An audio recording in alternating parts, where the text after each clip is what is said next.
Welcome to the Indigenous Pop Podcast. We are on the Enoch First Nation here at Tomahawk Park for the World Indigenous Nations Games, and I have my guest today. Introduce yourself, man. My name is Robin Daniels. I'm from Mistawasis, Nahiwak.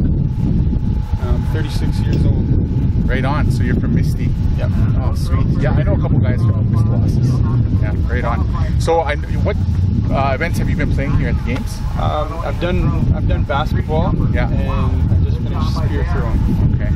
How did you get into sport? How did you end up being exposed to sport? When I was, grade 3, I moved to Saskatoon with my auntie and uncle, and they had 3 sons. So there was the 4 of us, and we all played hockey. Okay. So hockey family. Yeah. Oh, right on.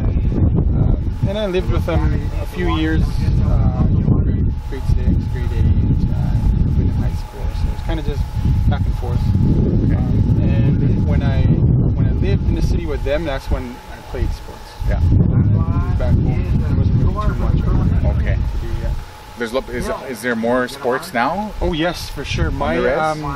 Our community has like for Indigenous Games, we have 27 athletes alone. Wow, that's next week, eh? Yeah, in Toronto. Yes. Right on. 27. Yeah. Wow. Just from Misty? Yeah. Okay. Good for you guys. Yeah, exactly. We have a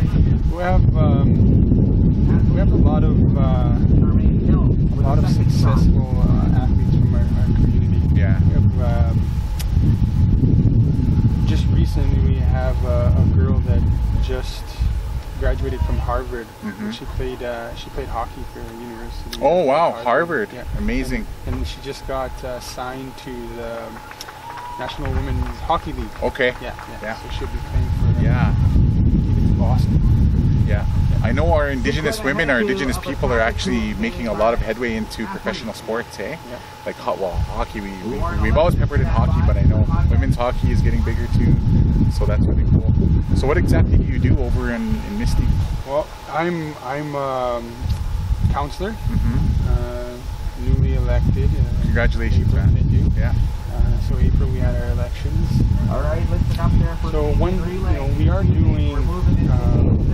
We have a lot of things already going on in our community that are positive things. Yeah. Some of the things that we're working on is adding more culture to our community, and also adding more variety of sports and recreation. Yeah.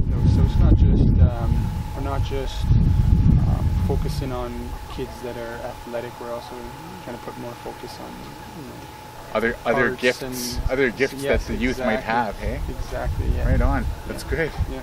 Yeah.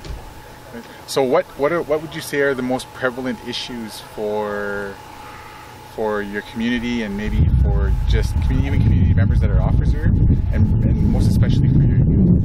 What are the most pressing issues right now facing your community? We have our community with most communities, it's alcohol and drugs. Yeah. What we need to do is, and what we're working on, we'll get there, but growing up in Mistawasis, when you're young, it's cool to do drugs. It's cool to drink, to party. We have that idea that if you smoke, you do drugs, you party, yeah. you're in the cool crowd. Peer pressure. Exactly. Yeah. Exactly. So, we're trying to, set a better example for our youth, and we're bringing in a lot of role models, and we also need our community members to be better role models. Yeah. Absolutely. Yeah, hey? it's huge. You want to bring in other First Nation role models, so that they can see that they can, be successful. Yeah, exactly. Yeah. Well, that's one of the things, and actually one of the purposes of this podcast here was to showcase and share as Indigenous brothers and Indigenous sisters, Indigenous family, what we can do to help those that are out there that might be feeling lost or lonely or anything like that. So I'm wondering what kind of messages would you have? Maybe we could just cap things off really quick here. And anybody who's watching this video right now, there could be an Indigenous brother or sister out there that's feeling overwhelmed, or that they want to quit, or it could be anything. Yeah. But if there's any advice you could offer them, that would be very helpful, man. Yeah, and for sure. The advice I gave my oldest son when he was 14, 13, around that age. So he's a big lacrosse player, hockey player, and I didn't want to preach to him about doing drugs, drinking, smoking, all that stuff. My message to him was, if your goal is, whatever your goal may be, if it's to play professional lacrosse, play, sports, or to graduate, or to go to university, there's certain things you need to do to get to that goal. And the way I explain it to him is basically set your goal, and that's the end of your path. And there's going to be times when you fall off that path, whether it be alcohol, drugs, but there's certain things, negative things, are going to steer you off your path and steer you away from that goal.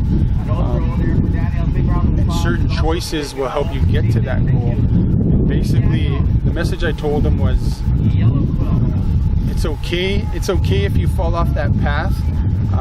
It's never too late to get back on your path. And that's something awesome. with myself. I got into a lot of trouble as a teenager,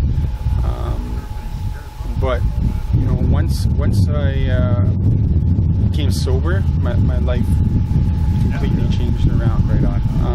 Anything negative in my life stemmed from alcohol and drugs. Awesome.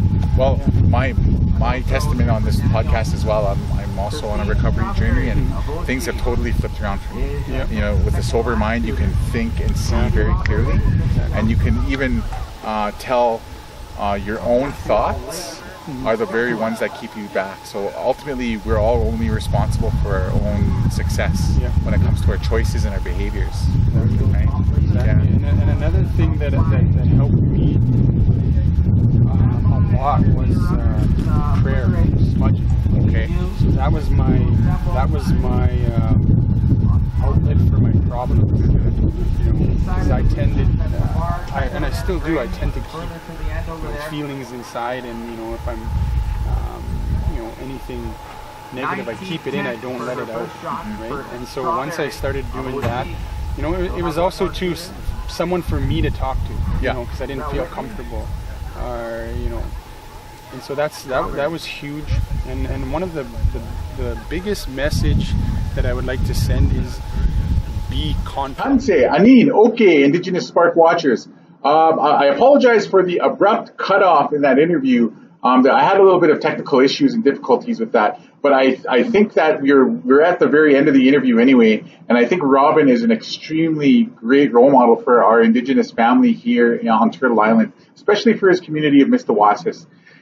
He's not only looking internally to nurture the talent of his community, but he's also looking externally. And I think that's one thing that this podcast is looking to do, as well as every community I think should out there be doing as well.